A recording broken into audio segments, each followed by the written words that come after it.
Revelation chapter 2, verse 14. Have it there, I got it.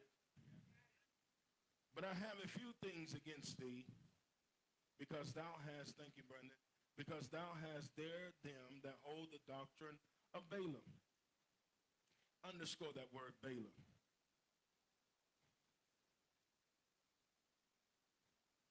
Who taught Balak to cast a stumbling block before the children of Israel, to eat things sacrificed unto idols, and to commit fornication. And to commit fornication.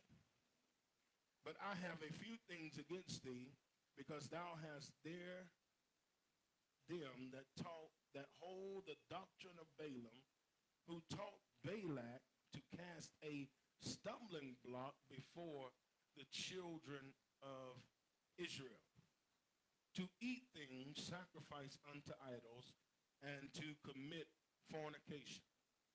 To commit fornication. Father, help me with this word in Jesus' name, amen. How many remember what we was talking about last week with Balak? Balak, you remember that? Balaam was indeed a prophet. There's two people here, two personalities, Balaam and Balak. Somebody say Balaam. Somebody say Balak. Balaam is a would-be prophet who, well, he's not would-be. He is called of God. He is a prophet that that is not a part of the company of Israel. He is called of God, and he's on the outskirts, with the ear sensitive to the things of God. And not only does God use people that are not divinely connected to the church, but he will have a person or a people that can hear from him, but that may not be affiliated with a known church. Because oftentimes what he have to do is make sure if the church miss it, then there are people that he can talk to. Amen. If the pastor miss it, then he got somebody he can talk to bring the church back into center focus. Come on, say yes, Lord. So Balaam is not a part of the company of Israel. He doesn't have the attire. He doesn't look like them. He's not part of their, amen, customary things, but he hears from God. And there is a king called Balak who is afraid of the progression of the children of Israel, because they look blessed. They look prosperous. So I don't have a problem with them. They're not bothering me, but just their progression is bothering me. Can I tell you, my brothers and sisters, that while you're working, while you're at school, and while you're doing what you're doing, just to get a crumb and some bologna and put it on the table, there's somebody that do not like your progression.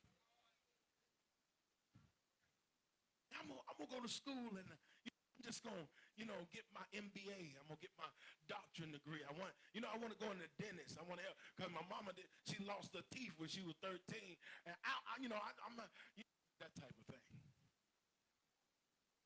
I want to be a politician because I want to change the demographics of how they treat urban people. In your mind, people start going to school. They start bettering themselves. Not everybody that is young now is wearing their pants down below their buttocks, showing their underwear. There's something going on in the airwaves that are making these young men pull their pants up. Have y'all noticed? It used to be every black young man you could see their underwear. Now is maybe 1 in 10. Look at somebody and say, we'll take that. We'll take that. Say, we'll take that. Not every young girl is wearing the tight shorts and the rubbers and stuff like that anymore. Tay said, I don't know. You don't know about that? You better not know about it. your new wife. Sit beside your new wife. Because there is a word going forth that are making the young ladies keep their virtue intact. And more of them are going to college now. More of them are, some of them are coming to church and they're joining various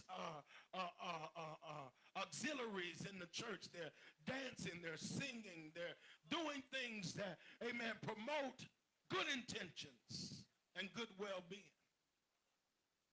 So as we are changing as a people, Coach Houston, guess what? There's somebody watching that and say, they're not bothering me, I just don't like their progression. So I've got to do something, or I've got to initiate something to stop the progression of these people who are not bothering me.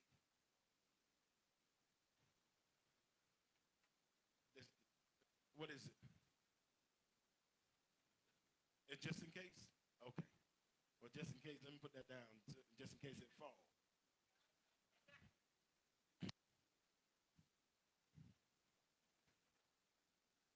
How many know that there is a spirit that is in high places that is watching the progression of a people, and they're saying, we got to do something about this?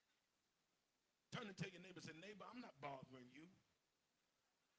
Just let me get something. Let me get my steak and potatoes. I just want equality. You know what? There was voices that rose up in the 60s. There were voices that rose up in the 70s telling people that, hey, this is something we need to do.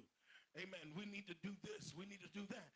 As a people, we need to, we're marching into a future to where, people are going to be, people of color are going to be in high places. They're going to be presidents. They're going to be doctors. They're going to be entertainers. They're going to be politicians. And this is what we need to do in order to, amen, state our claim at the table. Now, part of the reason, well, where are you going with all this?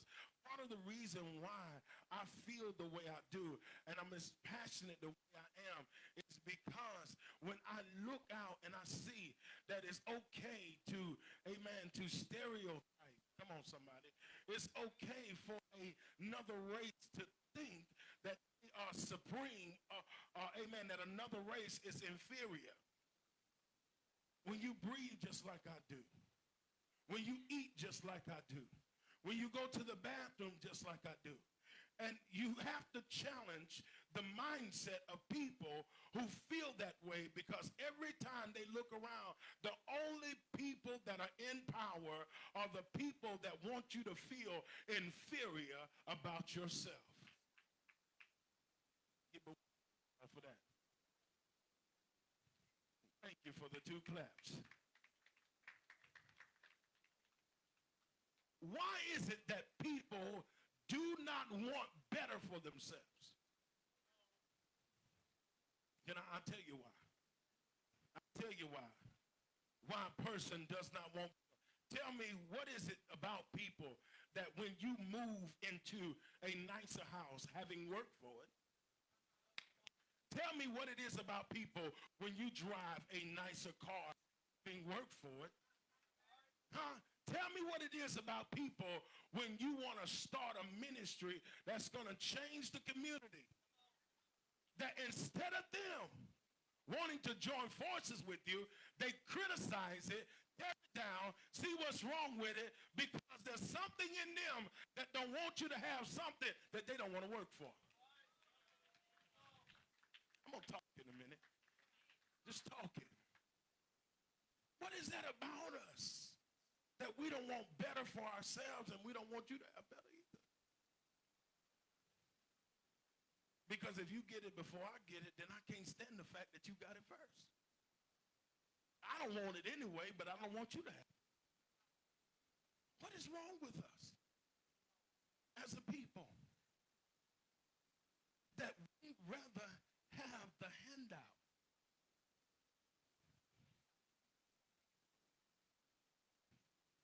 Psychologists say, and don't mind if I get a little philosophical, psychologists say that the same endorphin that is released, grown folk, during the sexual act is the same endorphin that gives you the same energy when somebody gives you something. So if there is sexual addictions, my God, y'all got quiet then there is a receiving addiction. So you stay in a position for a long time because it feels good receiving something versus you working hard for it, earning it, and getting it yourself. Talking right. I know I am. I ain't got no hooper today, but I know I'm talking right. So what does that got to do with Balak? Balaam is following the children of Israel. And every so often he's one of those ones that he's interceding for them. They're doing good. He's not a part of them. Every now and again, he'll fellowship, go down and talk to the priest, make himself known and do things like that. He'll go down and he'll just fellowship, eat with them, but he goes on about his business. So he's being studied because he's close enough in proximity and he knows enough about the people. So the Balak, who is the king, who is discouraged about the progression of the children of Israel, you know what he does? He seeks out Balaam for espionage. He wants him to spy on him. And he wants intel and information. So he said, Balaam, he said, come here for a minute. You're a prophet. Yeah, I'm a prophet. You're anointed. Yeah, I'm anointed. I need you to walk with me for a minute. I don't like what these people are doing. I don't like what they represent. Okay, now, it's a promised land in their future. If they keep going the way they are, then surely they're going to get there. Okay, 11-day journey is what God said to them. From the time they left Egypt to the promised land was an 11-day linear journey. Linear meaning from point A to point B, straight line. That means all you got to do is walk 11 days. Don't turn to the left, don't turn to the right. Just keep walking. Don't get distracted. You'll be in your promised land 11 days. 11 days! Oh, my God. Turned into 40 years. Coach, I don't have 40 years. I do not have 40 years. I don't even have 40 years to wait on you to hurry up and come on. I'm telling you, you're left in this season. You just go.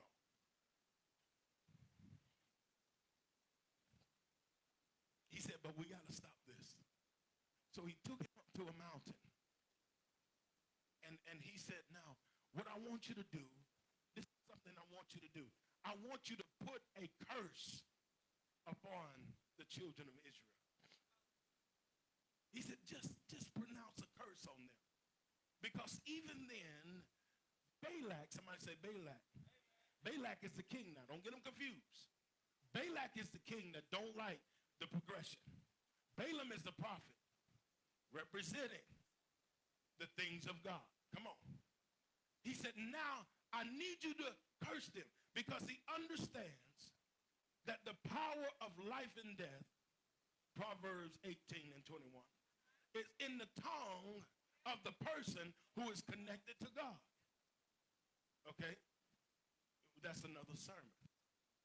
But I need you to speak something on them. One of the word for curses that when I start looking up the word, when he started spoken curses, Isaiah 54 and 17 says that no weapon formed against me shall prosper, and every word spoken against me in judgment or in cursement is already condemned. Okay? Because there's some stuff that folks said concerning you when you were little. You just like your daddy. You're going to be just like your mama. She ain't nothing, you ain't nothing. Look at you. You got that old gap like him. Look, your head shaped like him. You ain't going to never be nothing. You got to know what type of curse that is. It may not be important to you, but you got to be tired by now of dysfunctions that are happening day for day, every week. And you're like, what is going on, God? I am really trying here. Is there anybody in here? I am really trying. Maybe, just maybe, just maybe. Look at somebody and say, maybe. It's something that somebody spoke on you.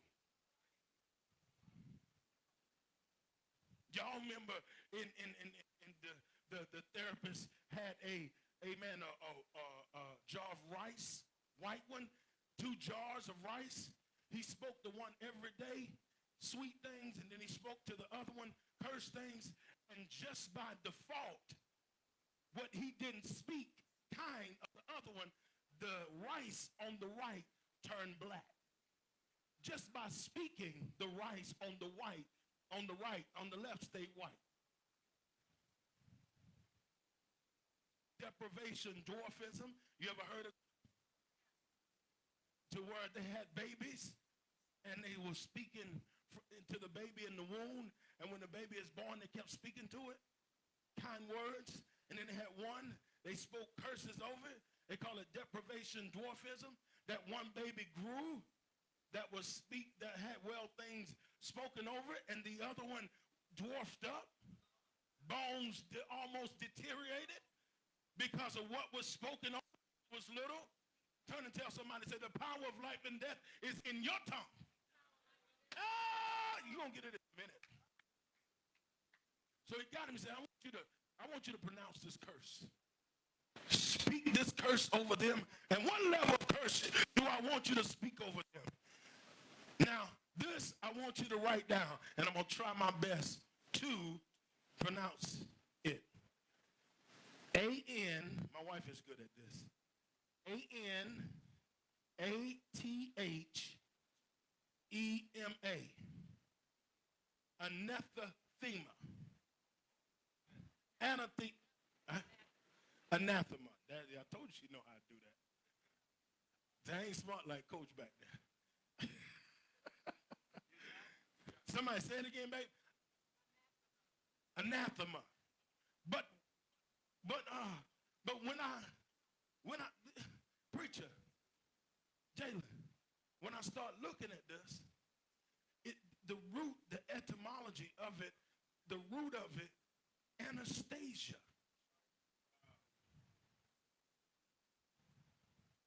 Anesthetizing,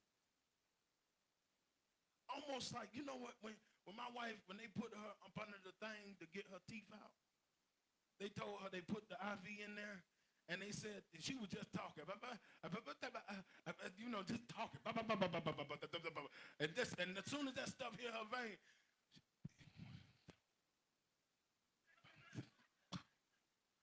I said, that's some good stuff, ain't it? She said,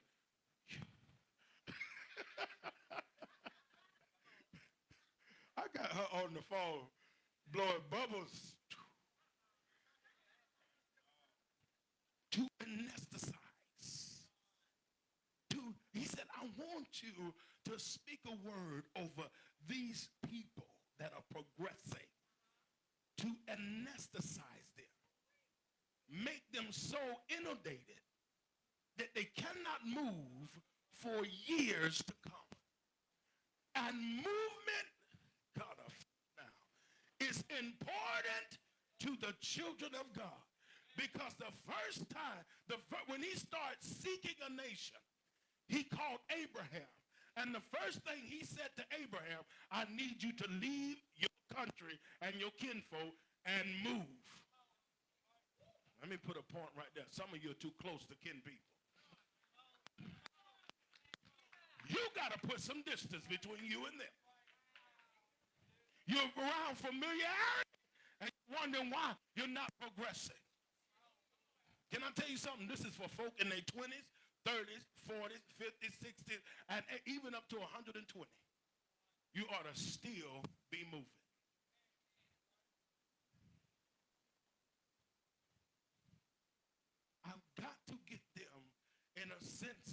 nothingness. Children of Israel are gifted. They created a sense of commerce. They're independent. They don't need nothing. They're tribe by tribe. They have come out from among other people, and they're functioning on their own because I've consecrated them for a purpose. I've consecrated them and sanctified them for a purpose. Now, in the camp, Mama Kathy, the children of Israel may have their own common problems. They arguing, hating on each other, don't even know that other people are watching them, and they're on a demographic that they're being watched, and don't even know that they're making progression. They're down there hating, and every now and again, I don't want Abraham, I don't want Moses to be my pastor. Who does Jacob think he is anyway? Who does Joseph think he is? He coming here with all these dreams and all of this color, a coat of many color, and man, we're going to throw you in the pit. Typical stuff is going on in the camp. They don't know that they're progressing.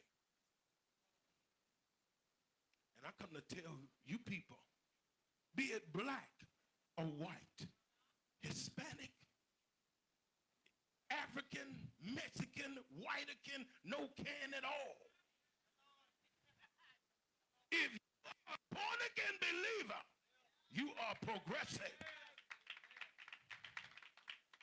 I think it's a trick of the enemy that we support white nationalism, white supremacy, Mexican supremacy, and black supremacy. If any man be in Christ, he is a new creature. I had to change my perspective. God, I'm going to chew my own mouth up here. Getting happy. Getting happy.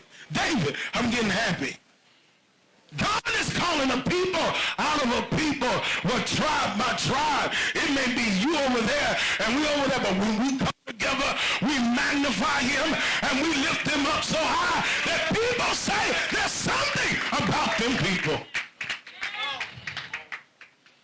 My God, from Zion, they don't want to look at the church and see we're nothing but an old has-been of what we used to be, and we don't even possess the power or the urgency that our forefathers had. We got more sin literally in the midst of the pews now than we ever had before in any generation of the church.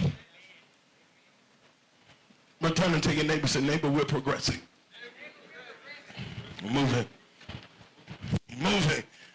God said, he told Abraham, he said, now I want you to go tell your neighbor, your nephew, tell your nephew that if ain't nobody holy in Sodom and Gomorrah.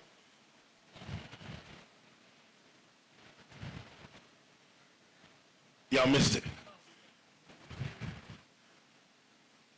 Brittany, you missed it. Ain't nobody holy in Sodom and Gomorrah. Get them out of lesbianism. Get them out of sexual dysfunction. Get them out of it. I don't think you ought to talk about that. Well, I won't. Praise God. Because I'm going another direction. You don't do that. Do that until God call you out. But he said, I want you to get them out of that. Because ain't nothing holy in that.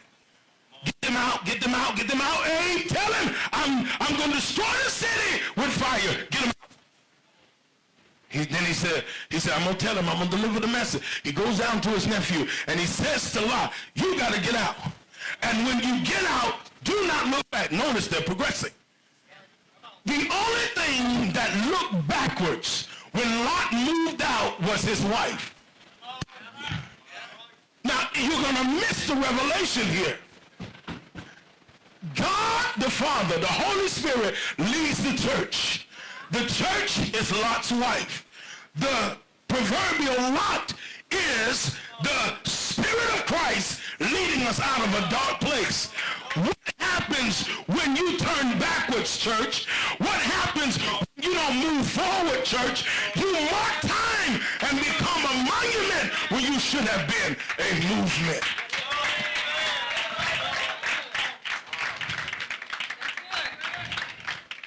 around and tell your neighbor, say, our God is a moving God.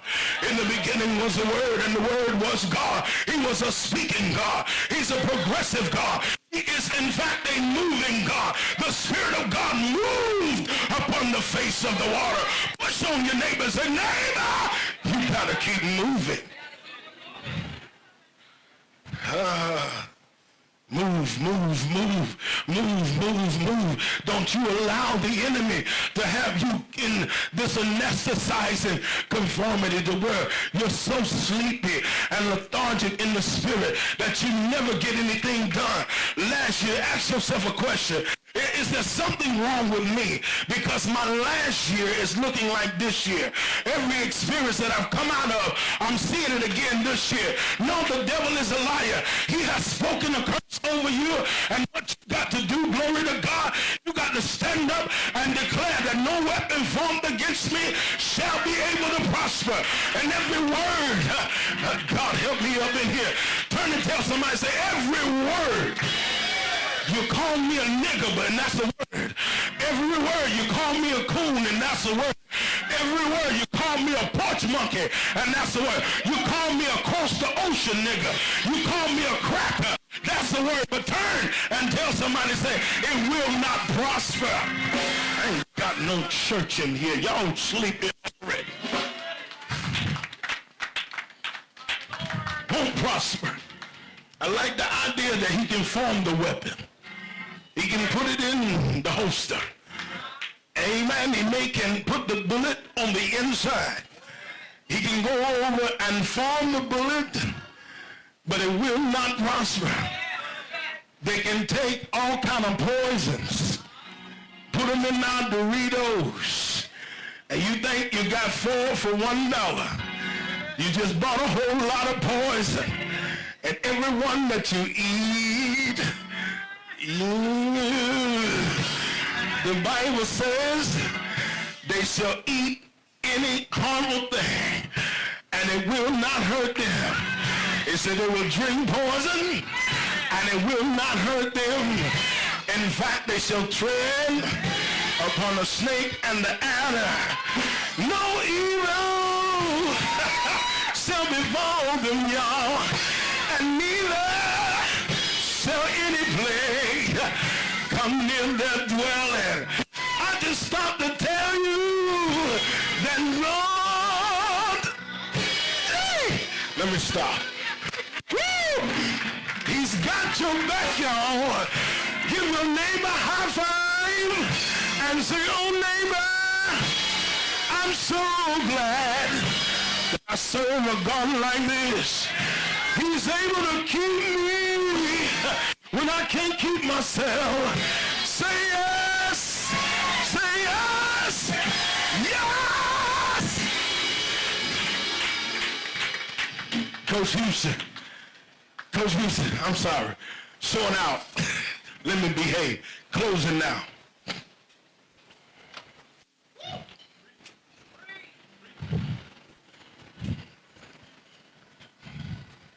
I'm guilty. I'm a preacher and I love it. I'm guilty. I love my calling. I'm guilty because what I love doing is exposing the tricks of the enemy. You take 2 babies. Two babies. Skunks talk to skunks. Giraffes talk to giraffes. Dogs talk to dogs. Rats talk to rats. Thank you, brother. They talk to each other. Humans are supposed to talk to humans. Who put the division in the whole thing? You take 2 babies, black, white, Hispanic, Oriental, put them together and they will know no division, no separation. Unless you teach them to hate. Hatred is a thought thing. And you say, well, I have never in my life told people to hate, people because of the color of their skin. Never. every time one drive out in front of you and don't put no signal on your road, that...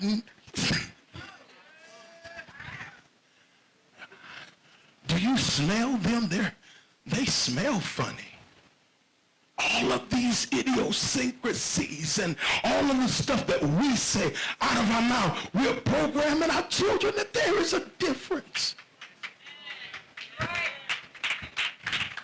When there's absolutely no difference. The difference is in your own stupid mind. Yeah, I said it. Your breath stank just like everybody else's. Your fecal matter stinks just like everybody else. The way to procreate is the same way for you as it is for the Hispanic, as it is for the Caucasian.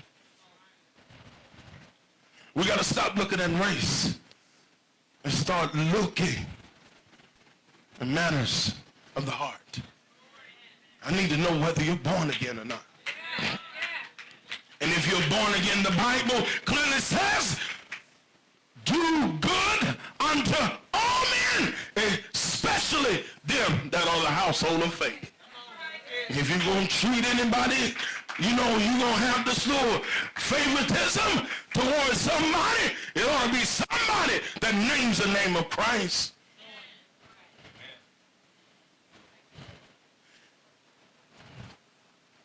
And I think we get off and up under the spell of what was once holding the people back. We will understand that in my last thing, and I'm closing, amen, is Balaam did this 3 times. He said, I can't curse what God has blessed. Can't do it. Ain't no way in the world I can do this. What do you want from me, man of God? He said, I can't stand them. They're getting on my nerves. They're praising, they're shouting. We can hear them. All of their touchdowns and basketball dunks and rap music, and I just can't stand it. Wicked, wicked, wicked. What is that? Look like...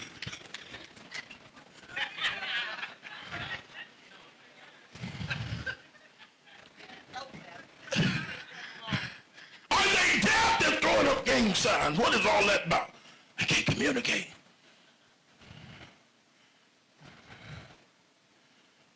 What's going on? He said, now, let me give you a different perspective. Go to Mountain 2. He said, look at him again. Tell me you don't see that. We need to get rid of him. We need to stop the progression altogether. Take him to mountain number 3. You know, can you see them? You hear them? Can you smell them? You hear them? You see them? Let's stop them. And Balaam said, I don't care how you slice it. God has put his hand on them folk. And ain't nowhere in the world we're going to curse them. But I tell you what, I need that money you're talking about, King. You didn't call me because I'm a prophet. I hear from God, but I also hear from my pockets too. Yeah. Take this miracle water, this spring water. You know, you got some stupid folk that stand up there and say, you know what? I drank that spring water and I got a job for $50,000. I got a check in the mail for $10,000 drinking spring water. Take this rubber band, stretch it over your finances, but send me an offering and watch it increase. Oh, I got an anointing for heavyweight people, overweight lovers in the house. Take this cream, rub it on your behind, and lose 100 pounds. Today, in 24 hours, this cream came out of Mary's chastity closet. Jesus' mama. We preserved this. Great. All these gimmicks and games. The prophet said, indulge me. I need the money. Give me the gold, give me the silver. I need that. He said, because I'm going to give you a secret. I'm going to give you the recipe to a blessed people. I'm going to give you the recipe recipe to a blessed people. I'm going to give you the recipe that will make a blessed people fall. Y'all want to hear that? I'll come back next week. Do you want to hear the recipe now? You want to hear it, what the recipe is? You want to hear it? Say, go ahead, preacher. Go ahead. Go ahead. Go ahead, preacher. Go ahead. I'm going to give you the recipe. He said, now, about 10 miles away, there's a camp down there. Watch this now. There's a camp down there, and it's the Moabite camp. Somebody said, ooh, what's a Moabite? Moabites is like a common beef. Don't have time to go into that, but it's like a family beef that they have. You know how families fall out? They don't speak to each other. They don't come to the family reunion, and they may show up at the funeral, but it might be a fight. So you sit them in different sides. You know what I'm saying? That type of thing. Moabites, they got blessed. The children of Israel helped them out so good and covered them and fought their enemies and preserved them. And then when the children of Israel needed something, the Moabites turned their back on them. Wouldn't help them, wanted them to die so they wouldn't have to pay up for what they, did for them. Some people don't, you bless them all you want. I ain't going there. But anyway. So the Moabites are these strange women. They Moabites. They Moabites. Rashad, they bites is Mo. They Moabites. They strange women. Now, don't mind you that the children of Israel got their own. They can have a couple wives now. One man, he can have, relatively up to maybe 3 to 5 wives. He just got to marry them all. He got to, okay.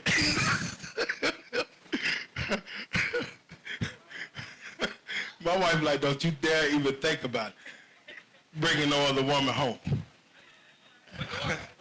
But the word says, now I'm not saying, look at Sister Bonet like, don't eat you here. Pass it away, don't even think about it. But they're free in their terms of marital agreement.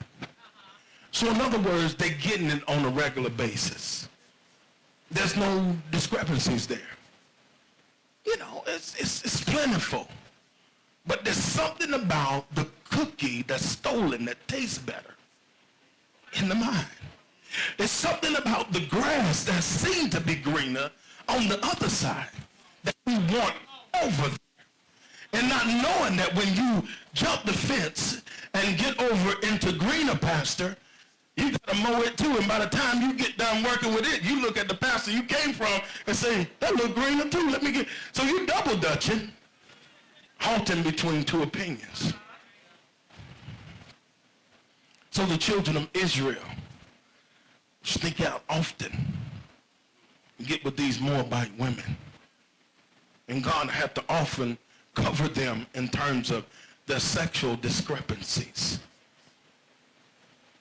He said this, I cannot curse them, but what I can do is get them to curse themselves.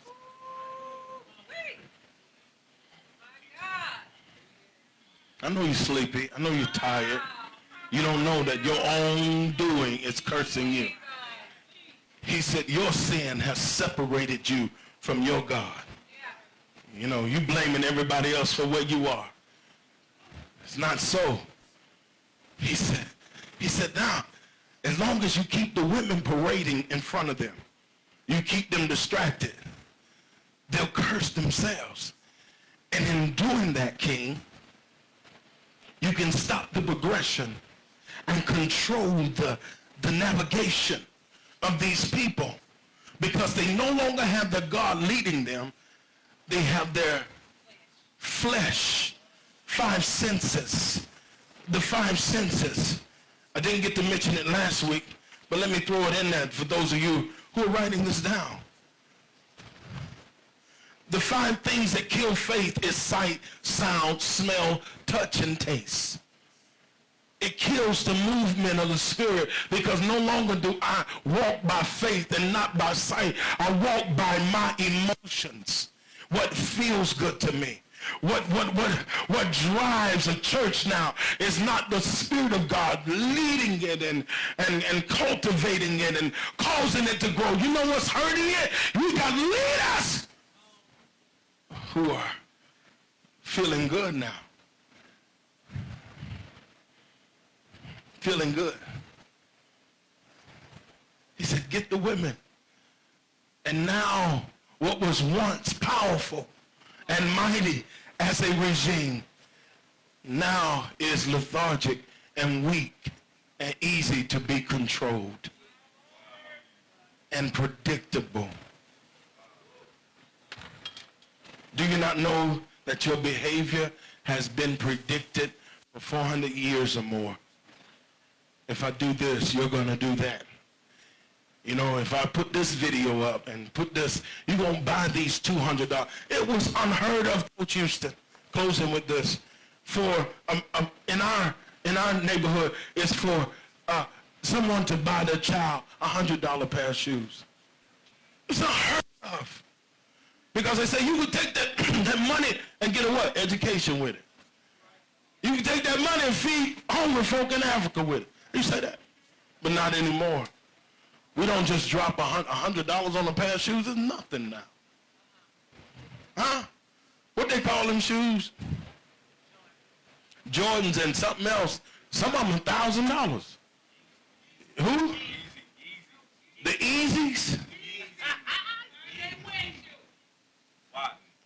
Yeezy. I bet somebody pull up a picture of some Yeezy. I bet they look like they sneezies. You just blew your money away. For status. When you don't have a mindset that says the 5 major currencies, oil, gold, entertainment, food, health, you're not even in those. Take some of that money that you have. Control it. Control the emotion. Control the hunger. Invest in something that's going to give you a residual income. Come on, somebody. Amen. Thank you, Lord. Hope you got something out of this today. Amen. Did you get something? Wave at me if you got something. Amen. You know, sometimes you can't predict. You wish the church would be full of people. But I believe God sent here today who needed to hear what thus saith the Lord. Amen? Amen. I'm excited about your future. And we share this thing together. Pastor D, I see, and I was talking to Coach Houston, and thank God for David. David has been coming by, cutting the grass, and doing things. David, we love you. Thank you. Thank you so much. I was at the ball game Monday night. The school called, and they're up under new leadership. And they asked, they said, Coach, can you come cook for the team? And I said, yeah. And then I said, okay. Talking with the head coach, and then the president of the booster called and said, I need you to not only cook for the team, but just for the whole scrimmage. Make a little money while you're here. Give it to your church. I said, yeah, all right. Give it to my church, all right.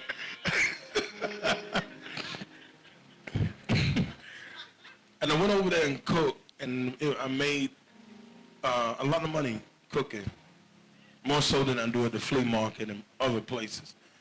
It's a blessing. And while I was cooking, I've been cooking for the last, 4 years over there? Babe, 4 years? The same kids that come around the grill when they were in the 9th grade, wanting something free, now are graduated and has moved on to various directions. Came around the grill, a scrimmage game. They just come by. Coach, can I get a... It's on that butt, Coach. Get a hot dog, coach. I'm hungry, coach. And I looked at one of them. I said, what you doing now? He said, man, I'm working at the car wash, man. We're at the car wash. You know what I'm saying? I said, did you give up? What I'm going to do, coach? You know what? I had to fight back tears. Because in the midst of all the goings on, here's a lost soul without guidance and direction. That's what my passion is. I know that's what my passion. I love preaching. I do. I love teaching. I love this church. But I think we need to start going out there.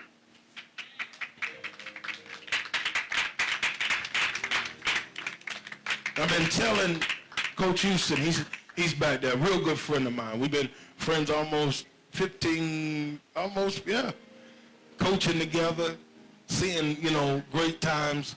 All of our kids that we coach graduated. Wood is one of them, graduated this year. And some of them, amen, going off to school. And I've been on this tip, like, God, how do I build it? You got to send the money. You got to send the people. Because if and I've tried to bring them in here, but ain't a whole lot of Fortnite and video games and food. People get bored. Young people get bored. And and they can't wait for some of y'all to get trained up to deal with their issues.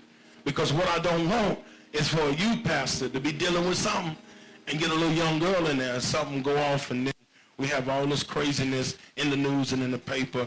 That's what I don't want. So we want to train people and equip them and make them ready, and so that but we need something out here, 3 acres and a half. And I notice every now and again the church will just explode, and then all of a sudden membership dwindle. Explode, and all of a sudden membership will dwindle. Explode, and all of a sudden. And I said, God, there's got to be more to it than this. What are the people that don't want a stage, but they want to make it count? For Dundre, all of them young men over there that have lost their way and don't have no one to put them on the path. How many will stand and say, I'll do it? Pastor, I'll do it. Come on, stand with me. Say, I'll do it. I may not be a member of this church, but I'll help you. I'll help you build. I'll help you get there. Come on. Yes, God. Whatever your various gifts are, let's do it together. Amen.